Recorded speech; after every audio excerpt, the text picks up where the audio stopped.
Welcome to the City Club of Eugene's February 4th, 2022 program, Should Nuclear Be Part of the New Energy Future?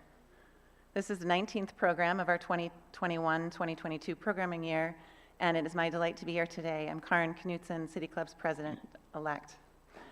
Thank you, all of you, for joining us for another first ever City Club of Eugene, first ever in City Club of Eugene's programming. Today is the first time that we are bringing together the remote speaker capacity that we developed in response to the COVID-19 pandemic with in-person speakers here in Eugene. This format option is allowing us in today's discussion about our energy future to connect expertise from across the entirety of Cascadia. Support for the City Club is provided by our members and sponsors, and you can become a member of the City Club at our website, cityclubofelugene.org. This program is both live streamed and taped. Our programs are always available on our YouTube channel, Facebook page, and as podcasts from a variety of apps and stations. Programs are also broadcast on public radio station KLCC 89.7 on Monday nights at 7 p.m. City Club has both business and in-kind sponsors. Our diamond sponsors are Kaiser Permanente, the University of Oregon, Peace Health, and Lane Community College. And we receive generous support from the City of Eugene and Lane County. If you have a suggestion for a future City Club of Eugene program that can help us to build community vision through open inquiry, please visit the City Club website and submit your suggestion online. If you'd like to ask a question during a program, our format includes live Q&A after the speaker's remarks with members and non-members alike, as well as the option to submit a question via text for those who are watching on the live stream. The phone number where you can submit that question should be on a banner below this image. And now, on to today's show. Could nuclear be part of the new energy future? As symptoms of climate change accelerate, providing Oregonians with carbon-free energy has become a priority for the Oregon Department of Energy. In parallel, Oregonians' awareness of green energy options has been seeded with an increase in publicity about developments in nuclear energy, specifically small nuclear reactors. Does Oregon need nuclear energy's promise of baseload power? What would it look like if a nuclear generating station were built in Oregon? Is nuclear energy our only hope to decrease Oregon's carbon footprint? Today's discussion is about Oregon's current energy sources, the energy mix shared by the West Coast, and the options available to us as we try to balance the promise of future technology with realities of technologies available. Our speakers for today's program include Janine Benner, Director of the Oregon Department of Energy, who will introduce and moderate this discussion, Mari Galbraith, the Executive Director of the Western Interstate Energy Board, Amory B. Lovins, Adjunct Professor from Stanford University, and M.V. Ramana, the Simons Chair in Disarmament, Global and Human Security at the University of British Columbia. Biographical information on our speakers is available on our website, cityclubofelugene.org, and I would especially like to thank Jennifer James Long for coordinating today's program. And with that, Janine Benner, welcome to the City Club of Eugene.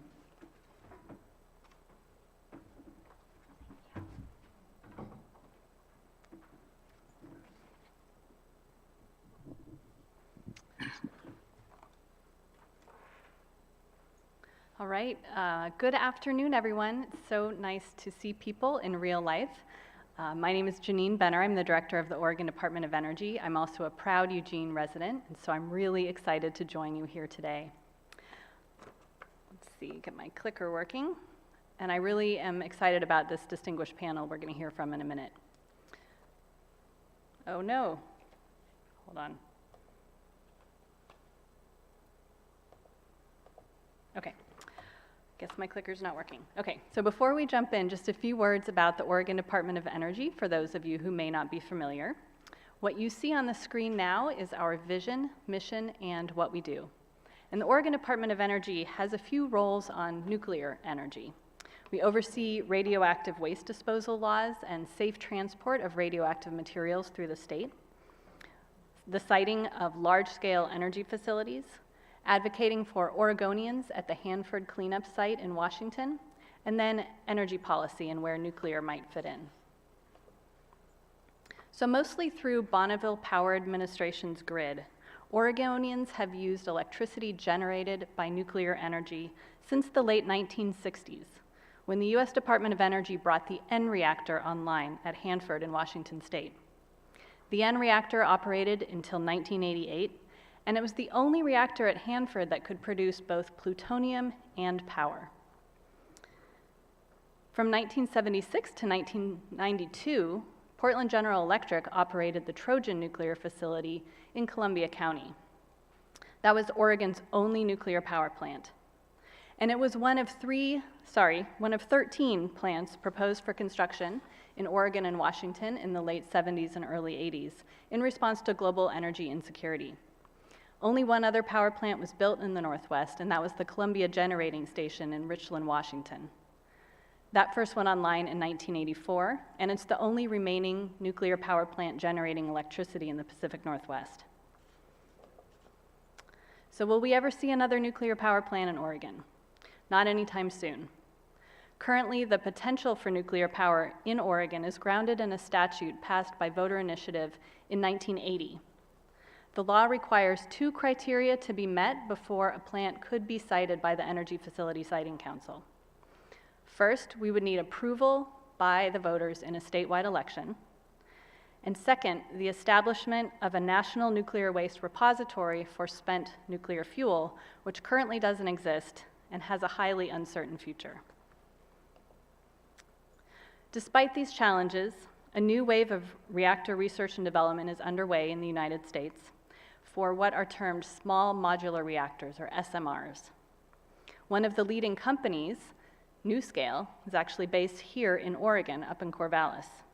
And the US Department of Energy is providing significant financial support for this advanced nuclear reactor development. Now, I mentioned earlier that even though Oregon doesn't have a nuclear power plant, we do use a small amount of nuclear energy here in the state.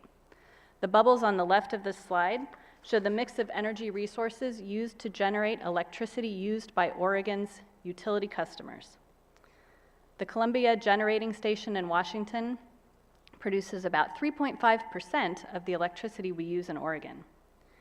And in the coming years, if you look at the graph on the right, that's the electricity mix over time. In the coming years, that gray coal bar will get smaller and disappear as we get rid of coal in Oregon's electricity mix by 2030.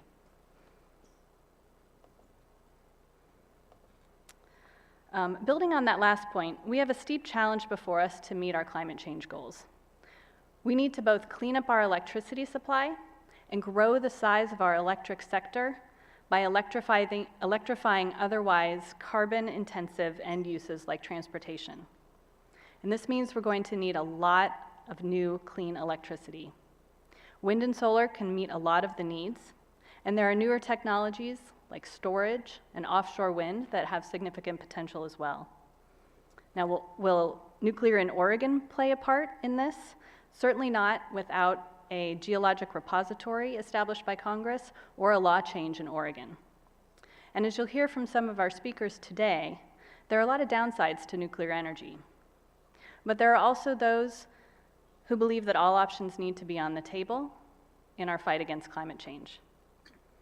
So I'm very excited to hear the perspective of our panelists this afternoon and of the audience.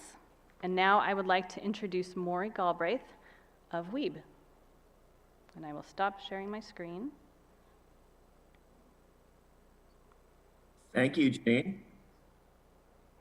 Just let me check, am I effectively screen sharing? Excellent. Good afternoon, everyone. I'm Maury Galbraith. I'm the Executive Director at the Western Interstate Energy Board. The Western Interstate Energy Board is an organization of the Western states that works to promote energy policy that is developed through cooperative efforts of the states and provinces and in collaboration with the federal government. Weeb works to achieve this framework by establishing the tools and frameworks necessary in the West. And we staff committees that work on various issues. We have one committee that works on making the electric grid in the West more economically efficient. And we have another committee that works on improving the reliability of the grid. The one thing I want to leave you with by showing the map on this slide is that the Western interconnection is a is an electricity grid that operates as a single machine all the way from British Columbia and Alberta in the north to Arizona and New Mexico in the south, all the way from Oregon and California in the west to Wyoming and Colorado in the east. It's a single unit and it works in a synchronous fashion. So with that, I want to show some charts of installed generating capacity in the West. This isn't the generation, this isn't how the generation is used. This is the investments that have been made in generating capacity in the West over the last several decades from 1990 to current. So the chart on the left shows installed generating capacity in the West from 1990 through 2020. The bars represent the technology mix. So you see coal in gray, hydro in blue, natural gas in red, and importantly, solar and wind in yellow and green. The pie chart on the right shows the end state, shows the 2020 resource mix. And I think there's a couple key takeaways from this slide. On the right, one is that in terms of installed generating capacity, natural gas is the leader at 36%, with hydroelectric energy coming in second at 23%. And perhaps surprisingly, now in the Western interconnection, wind comes in third, slightly ahead of coal, and then solar comes in fifth. And I'm going to show some trends in each of these technologies to give you a sense of how we ended up where we are today.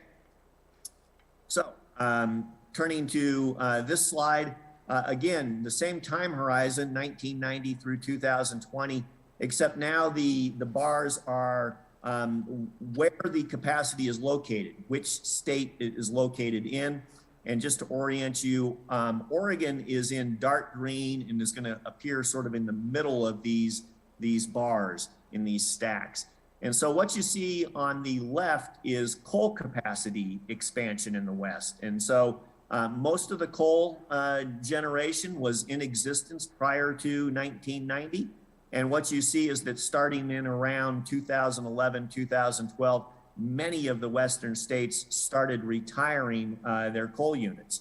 And if you're looking for Oregon, you will see that Oregon no longer has an installed coal unit. The Boardman plant retired in 2020. The chart on the right is the other fossil fuel generating technology, natural gas. You see on this chart that a big build out of natural gas generating capacity starting in about 2002, 2003. And this was right after what was called the Western electricity crisis in the Western US. It was primarily focused in California. We had some resource adequacy issues in California that Enron took advantage of, and we had some electricity price spikes in the West. And the response to all of that was to build out natural gas generating capacity over the next 5 to 10 years. But since about 2012, it has remained fairly flat, and we haven't seen a lot of natural gas build. I just wanted to touch briefly on a couple other technologies, hydro and nuclear. It's probably not a surprise to anyone that hydro capacity has remained relatively stable over this time period. Not much new large-scale hydro is being built in the West, and we do see an occasional retirement of a hydro dam. The chart on the right is probably the one that is most interesting to our discussion today. You see installed nuclear generating capacity. The first thing you notice on the far left is that the Trojan plant in Oregon went out of service in 1992. That's the first step down in nuclear generating capacity. Then out there in 2013, the San Onofre plant in Southern California went out of service, and so you see a step down there. And so that leaves us with the 3 remaining operating nuclear plants in the West. One is the Palo Verde generating station in Arizona, just outside of Phoenix. The other one, Janine Benner already mentioned, which is the Columbia generating station in Richland, Washington. And then finally, the Diablo Canyon nuclear generating station in California. which is currently slated to go out of service in 2024, 2025. One thing you'll notice is that total installed generating capacity for nuclear energy is just below 8,000 megawatts of installed capacity in the Western Interconnection. Now I'm going to show you some charts that show the recent build out in renewable technologies. You see wind generation, installed capacity of wind generation on the left. You see an initial build out in the early 2000s and then a subsequent build out in the mid 2000 teens. And those are sort of tied to federal investment tax credit incentives. But you see that we now have a significant amount of installed wind generating capacity in the West, over 25,000 megawatts. The chart on the right shows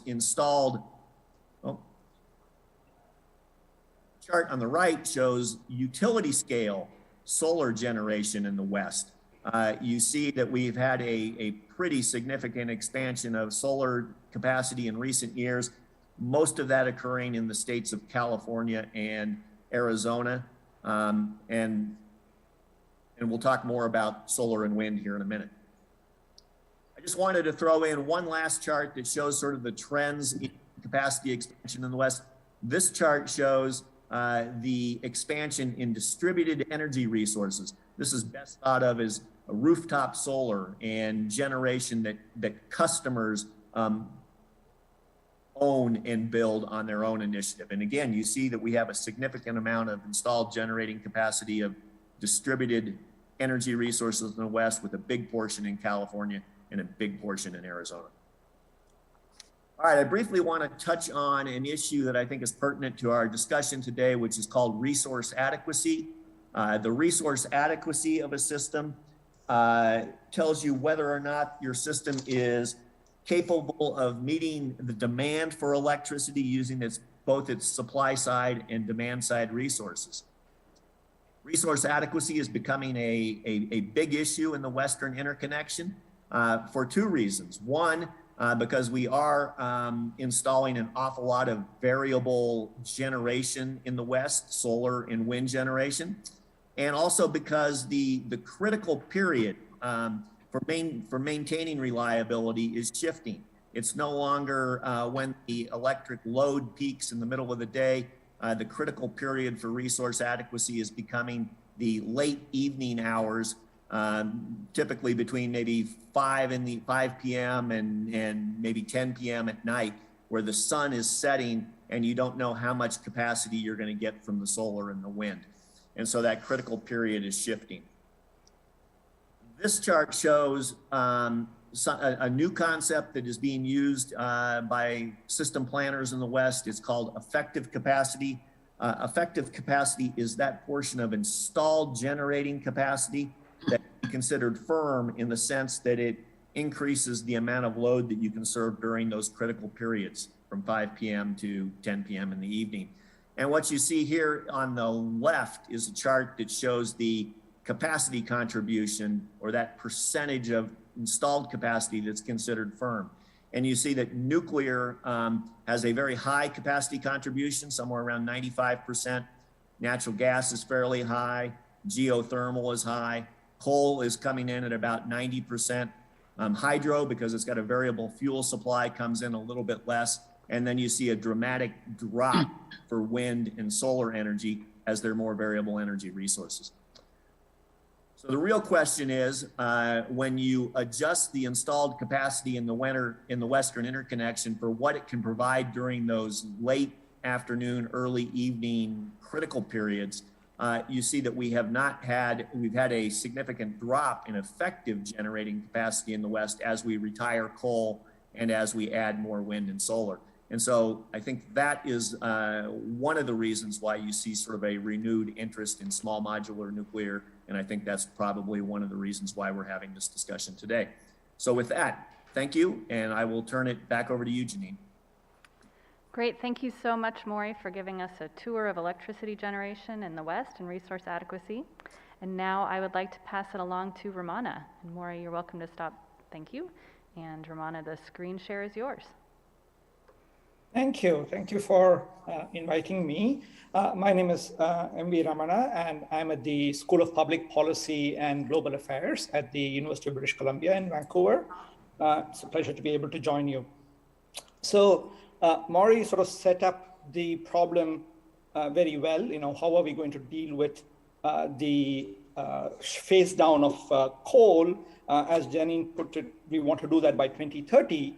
And I'm here to tell you that nuclear power can't help. Definitely not in this time frame, and probably never. So to start the discussion, I want to point out that I'll just give you some background information so we can understand where nuclear has problems. So the best days of nuclear construction are over 3 decades ago. All of the plants that Maury showed and Janine sort of talked about are all built long ago.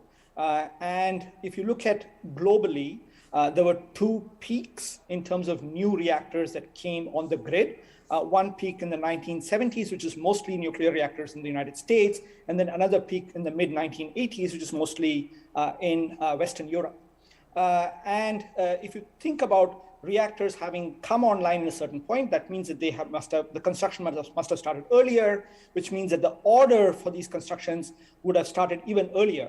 And if that peaks occurred in the late 1970s and mid-1980s, then the orders for nuclear plants peaked much earlier than that, right? So you should understand that there's not much demand for new nuclear plants.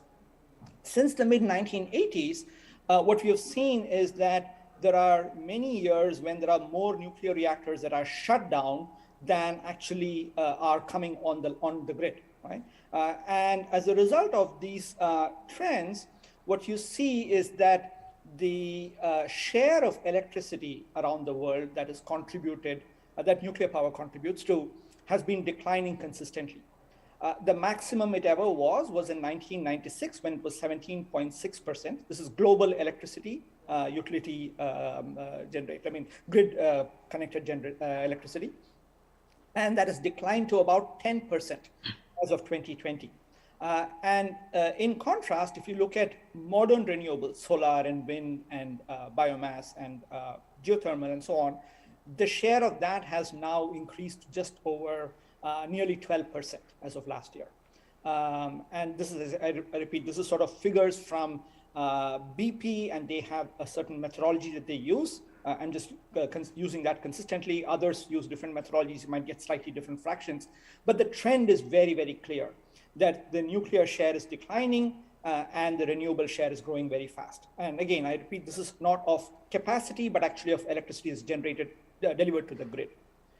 The trend, why is this trend? And the answer is very simple. Nuclear power is not economically competitive. Reactors cost too much to build. And this is the reason why there is declining orders for nuclear plants, and even existing nuclear plants in many cases in electricity markets which are competitive, they are shutting them down simply because the operating costs are too high. And in parallel, other sources of electricity are cheaper and becoming cheaper. You all know how fast the cost of wind and solar have been declining, but here are some figures from this Wall Street company called Lazard, and that shows that the cost of energy in dollars per megawatt hour for solar photovoltaics has declined from $359 per megawatt hour around 2009 to $37 per megawatt hour, so over 90% in 2020, so about over a period of little over a decade. Wind in the same period has declined from about $135 per megawatt hour to $41 per megawatt hour. And if you look at the most recent constructions of nuclear plants and their cost estimates, we see that nuclear is actually having the opposite trend. Its cost has been going up. It was estimated around $123 per megawatt hour in 2009, and that has increased to about $163 per megawatt hour. So this can explain to you why nuclear is a declining share and why there's so few orders. This is not for want of trying. There's always this, people often say, nuclear ought to be on the table. nuclear has always been on the table, has always received a lot of government support, especially from the federal government.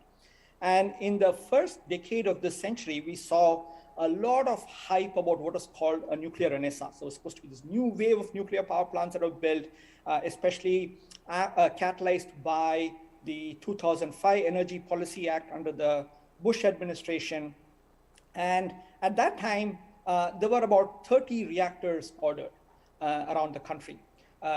And of that, about 15 gigawatts of new capacity was supposed to have come online before 2021. Okay? In fact, what happened was almost all of those orders were canceled. Only 4 reactors began construction, 2 in South Carolina and 2 in Georgia. Of these, the 2 reactors that were being built in South Carolina were abandoned after about $9 billion plus some financing costs, which is not clear exactly how much it is. So it's certainly more than $9 billion were spent, but that reactor project, essentially all that left is a big hole in the ground. And what's left right now is the one nuclear power plant with 2 AP1000 reactors being constructed at Vogel in Georgia. And the current estimates are that they are expected to cost about $30 billion at least. And they're at least 6 years delayed beyond what they were supposed to, when they were supposed to come online. And there are still questions about exactly when that's going to come online, so that both those figures are likely to grow even further. So I think the picture was very well put by Peter Bradford, a former member of the US Nuclear Regulatory Commission and the president of the National Association of Regulatory Utility Commissioners. He said the nuclear renaissance has not yet avoided a single molecule of carbon emissions. If the $40 billion spent on it so far had gone instead to the many less expensive and more reliable energy sources, the climate and the country would be far better off. And the cost increases and the time increases, time delays that I mentioned in the case of the Vogel project in Georgia are by no means unusual. In fact, one study of about 180 nuclear projects around the world found that 175 of them had exceeded their budgets with an average cost over of 117%. And about $1.3 billion at least in cost overruns. And they all took on average about 64% more time than projected. So this is a very general trend. And we should assume that this is going to happen as we go further too. Okay, now I'll turn to a little bit to small modular reactors and ask the question, will small modular reactors solve the problems of nuclear power? And for that, I should say that apart from economics, nuclear power also faces 3 other major challenges. One is the risk of catastrophic accidents, as happened in Chernobyl and Fukushima. Second is the production of radioactive waste, for which we still don't have a demonstrated solution. And the third is the linkage with nuclear weapons proliferation. So if you think about nuclear power as a solution to climate change, not just to energy needs in Oregon or elsewhere, then nuclear power has to expand around the world in many, many countries, many of which don't have any nuclear power. And that automatically gives them a little bit of extra capability to make nuclear weapons. And when we've looked at all of these challenges and tried to consider what are the technical design elements that will help these challenges, and you find that not a single SMR design can solve all of these, okay?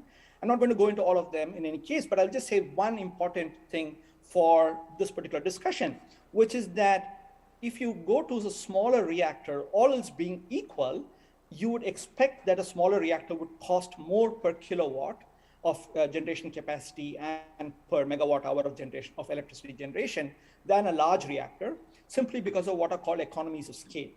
In other words, you require less material per unit of electricity generation capacity, less number of workers, and so on when you go to larger reactors. This is the reason why nuclear power plants started becoming bigger and bigger. Small reactors are going to lose that advantage. Okay? And also, per unit of electricity generated, they will generate more waste and have more proliferation risk for all else being equal. And if you look at the actual small modular reactors being constructed around the world, we see exactly similar patterns. So Argentina started the construction of a reactor in 2014. It's nowhere near completion, though it was supposed to be complete in 3 years. In China, a high temperature reactor construction started in 2012.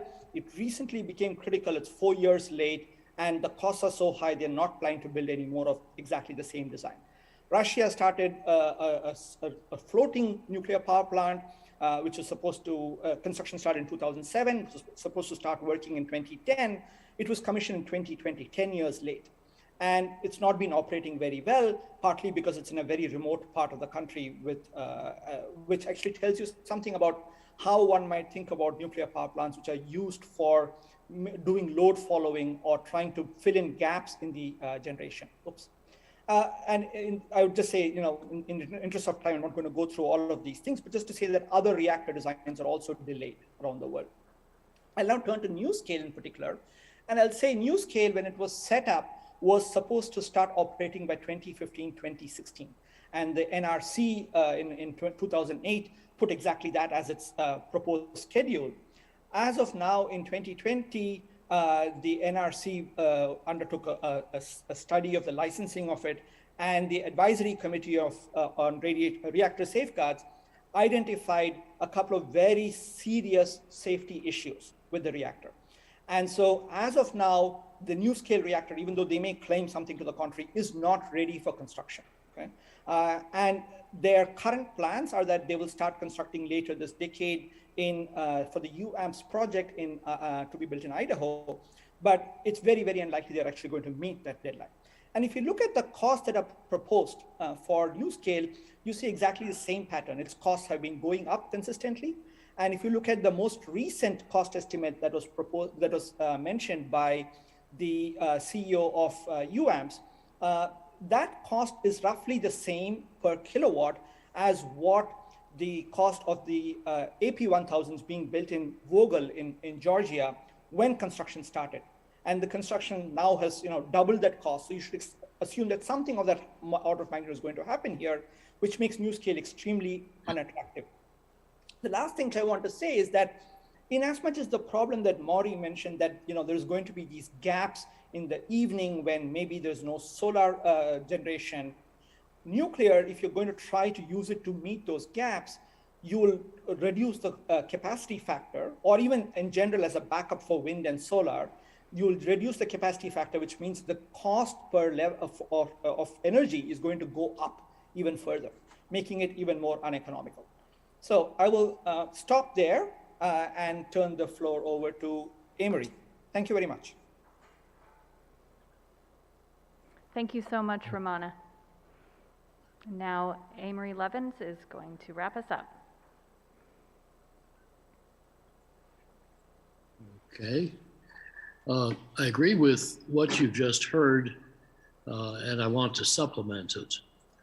In 2011, my team's business book, Reinventing Fire, rigorously detailed a highly profitable, business-led, low-carbon, non-nuclear American energy future, $5 trillion cheaper than business as usual, and closely matching what's actually happened since. We found that 2010 efficiency technologies, fully deployed at historically reasonable speed, could save 3/4 of US electricity at a total cost below a cent per kilowatt hour. That's 1/10 our average retail price of electricity today. And the potential is now even bigger. But today I'll focus not on that enormous demand side potential, nor on timely use of electricity, which solves the early evening problem referred to and has turned out to be about 3 times bigger a source than had been thought. Rather, I'll talk about renewables, which have outgenerated US coal or nuclear power since 2020 and now provide over 90% of the world's new generating capacity. Nuclear power was historically significant, a fifth of US, 1/10 of world electricity, but it's now stagnated into an unimportant distraction. In 2020, the global nuclear additions minus retirements were 782 times smaller in capacity and over 230 times smaller in expected annual output than the net additions of renewables. And that mirrored nuclear is 20 to 40 times smaller investments than renewables. This pattern is strengthening. Renewables met all global electricity demand last year. And the nuclear eclipse is repeating itself nearly worldwide, particularly in China, India, Germany, and Japan. Enormous new nuclear subsidies cannot change these market outcomes, but they do threaten to slow climate protection. So let's see how. How should we compare generation choices? Well, we build coal-fired power plants by counting costs, but not carbon. Nuclear power is now promoted by counting carbon, but not cost. But to protect the climate, we must save the most carbon at the least cost and in the least time, counting all three variables, carbon and cost and time. Carbon-free isn't good enough.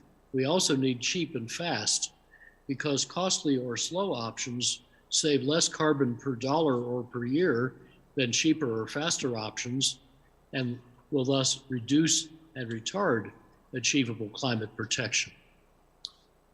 Now, many analysts ignore such common sense comparisons of cost and speed, leading to results akin to arguing that since people are hungry, hunger is urgent, and caviar and rice are both food, therefore both caviar and rice are vital to reducing hunger. Since in reality, money and time are both limited, our priorities in feeding people or in providing energy services must be informed by relative cost and speed. Lower cost saves more carbon per dollar, faster deployment saves more carbon per year. We need both those outcomes, but no nuclear power provides neither. In fact, just operating existing nuclear plants generally costs more per kilowatt hour than replacing them with efficiency or renewables. Letting uneconomic reactors exit the market and competitively procuring carbon-free efficiency or renewables instead would save more carbon after a year or two, and even more over the long run, not counting avoidable new subsidies.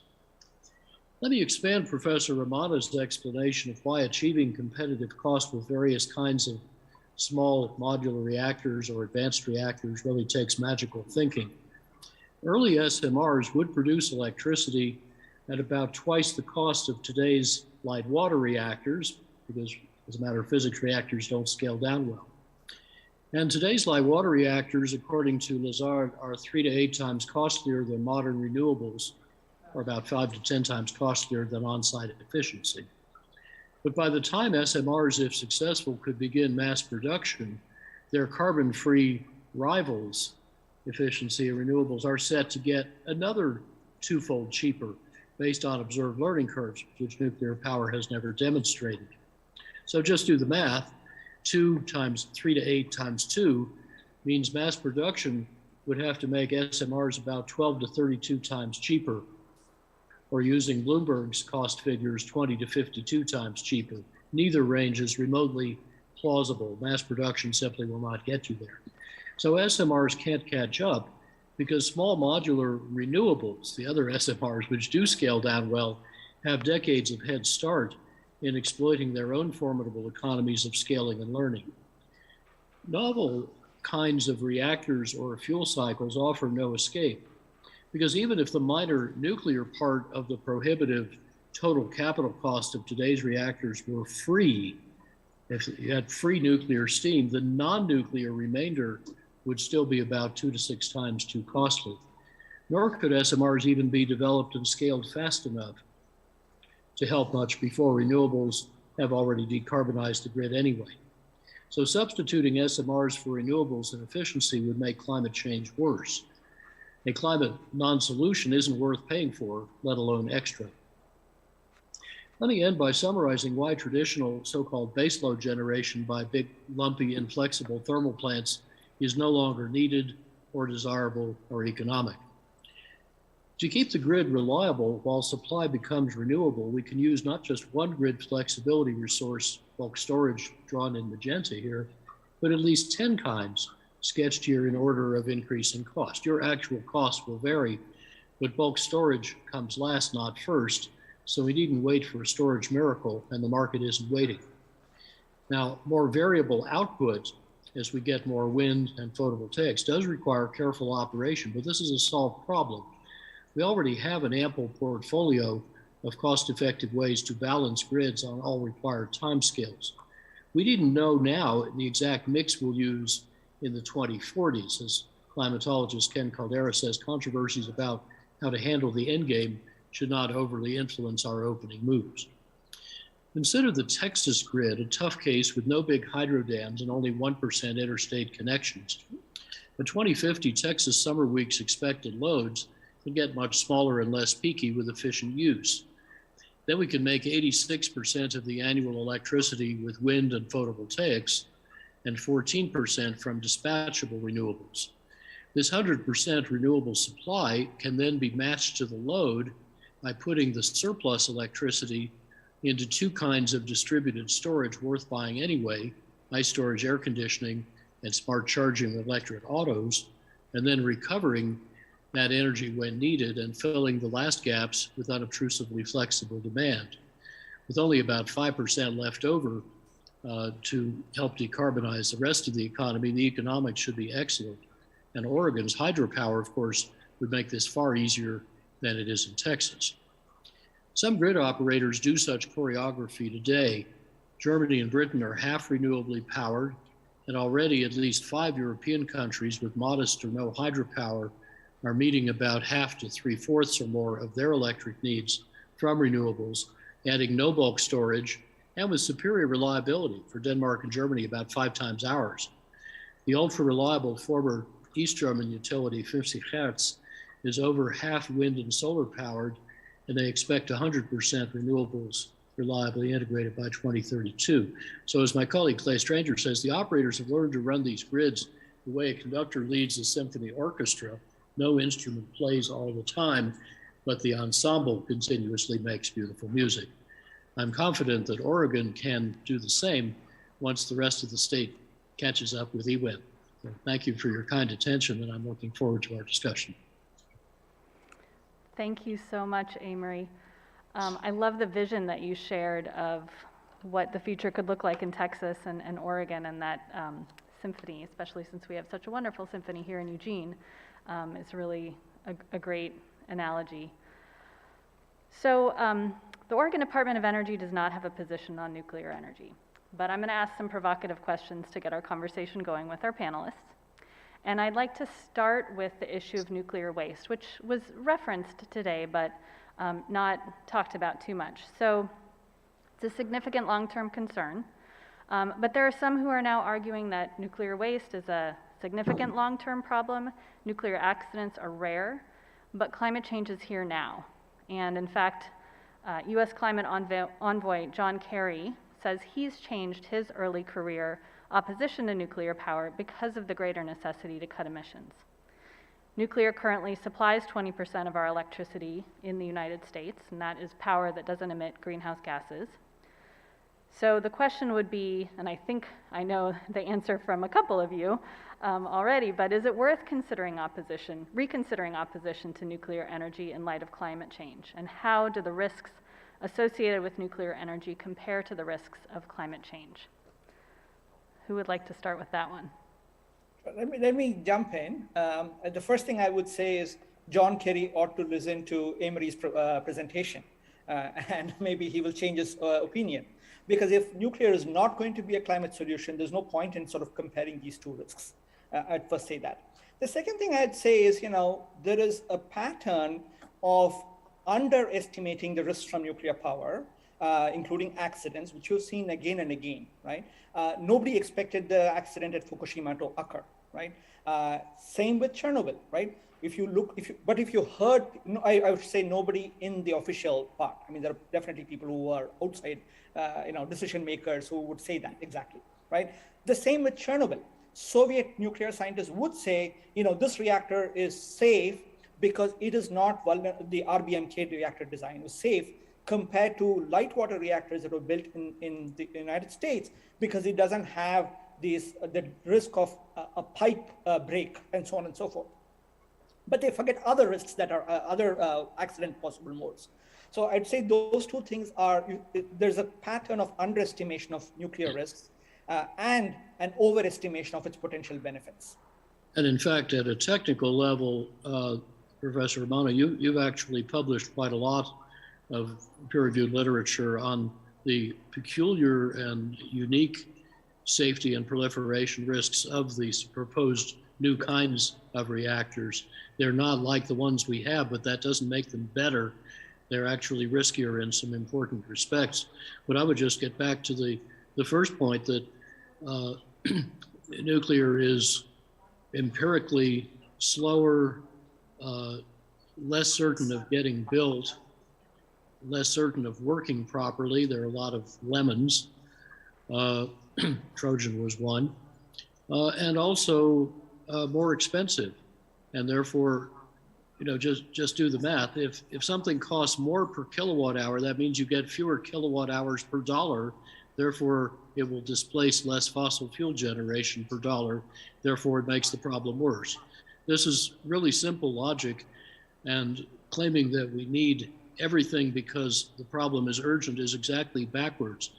Because the more climate change is an urgent problem, the more we need to invest judiciously, not indiscriminately, to get the most climate solution per dollar and per year.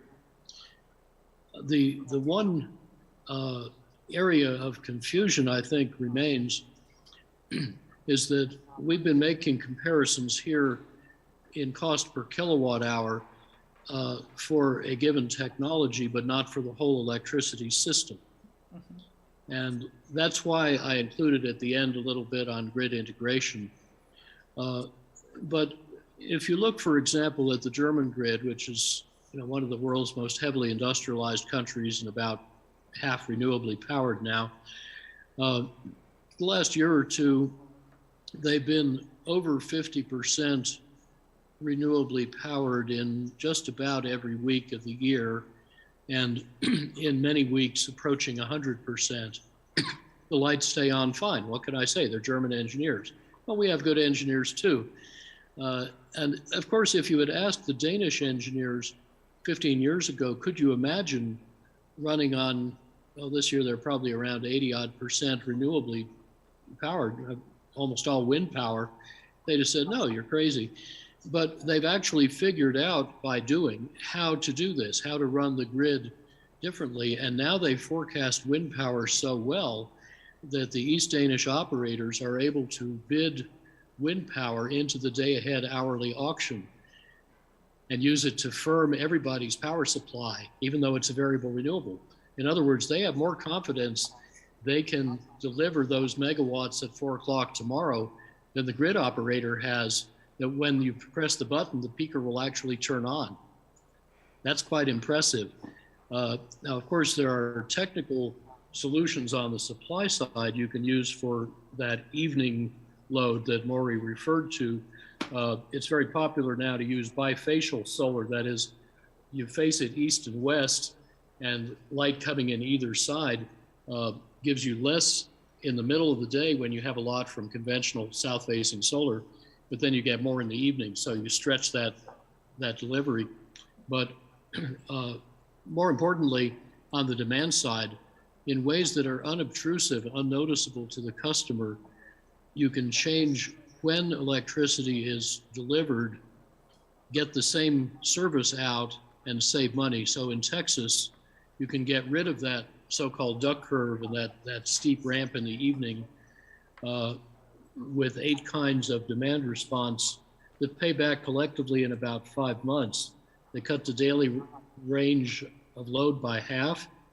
They cut the non-renewable capacity required by a quarter, and they make renewables a third more valuable. So that resource is about 3 times bigger than we thought. And I think as you study it more in the Northwest, particularly where there's still a lot of electric heating, you'll find it is a very large, cost-effective resource that relieves the concern about the load shape in the evening. Mm-hmm. Thank you. Maury, did you have anything you'd like to add? Yeah, so I'll just chime in and say that, I'm a big fan of, keeping your options open and making decisions when you need to make a decision. I don't think we need to make this decision for another 15, 20, maybe even longer years, right? We know that the most cost-effective way to reduce emissions in the short term and get to, 80% clean energy is with low-cost wind, low-cost solar. The question of whether or not we're going to need nuclear is really a question for that last 10%, that last 20%. And we can make that decision 15, 20 years from now, right? It's not a decision that we need to make today. So that's the Caldera quote about not letting uncertainties about the end game unduly influence our opening moves. Exactly right. There you go. That is quite a question to kick us off into our City Club Q&A. We're going to take just a short break, and then we'll come back with more questions from the audience. Thank you all.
service prices. All right, I think we're going to come back for Q&A from the audience.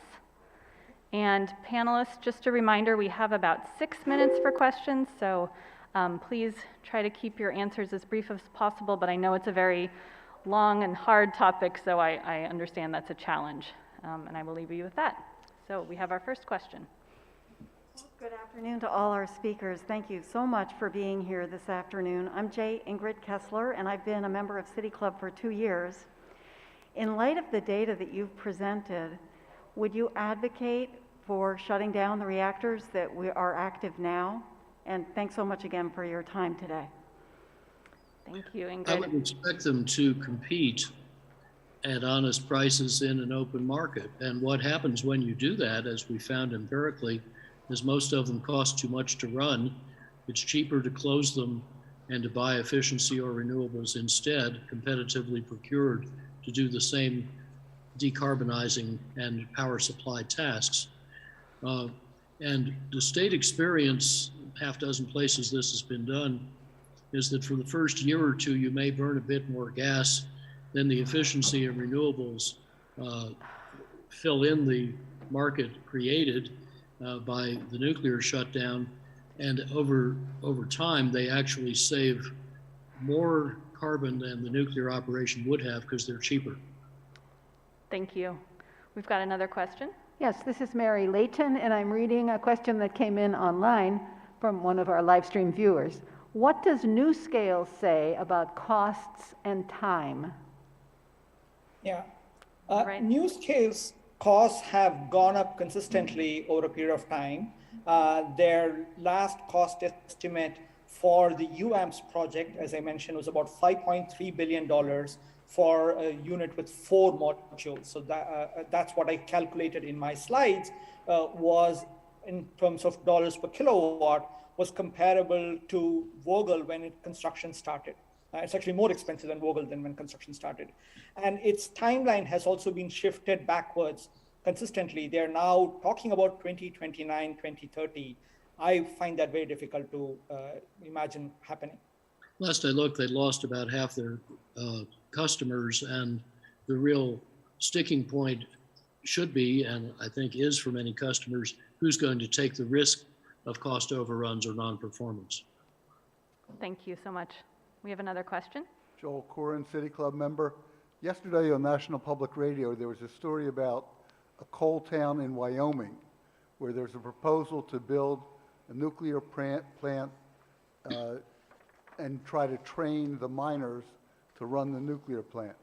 It mentioned that the Department of Energy and Bill Gates are invested in that proposal. What I'd like to know is whether or not there are similar proposals at other coal sites or other places around the country. Some are in discussion, I believe, in Wyoming and elsewhere, and there is a case that you have a workforce and power lines. On the other hand, the same case could apply to renewables at the same or a nearby site. And I think those who propose these kinds of conversions ought to put a lot of money, their own money, where their mouth is, and not only taxpayer money, and then we'll see what the economics are. Maury, have you heard about that happening in other states in the West? I haven't heard anything that is fully developed as the plan between Microsoft and that community in Wyoming. I think that's the one that's furthest down the path. Thanks. We have another question. Yes, this question is related to the comments about understanding carbon cost and time in these decisions, and that we seem to lose a lot of time looking for silver bullets or perfect answers. Could you offer some advice to local communities, local scale solutions, when communities are working to address clean energy and climate policy with their own scale of choices? Thank you. Who would like to offer some solutions? Emery, that's yours. Well, every community will have its own opportunities for efficient and timely use and for renewable supply.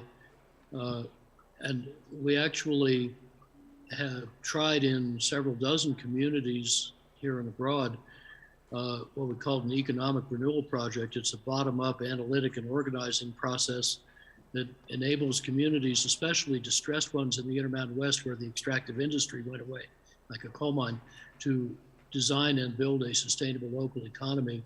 It's worked every time, and every community that has tried it has found hidden treasure, resources they didn't realize they had until they really started pooling their wisdom and searching systematically.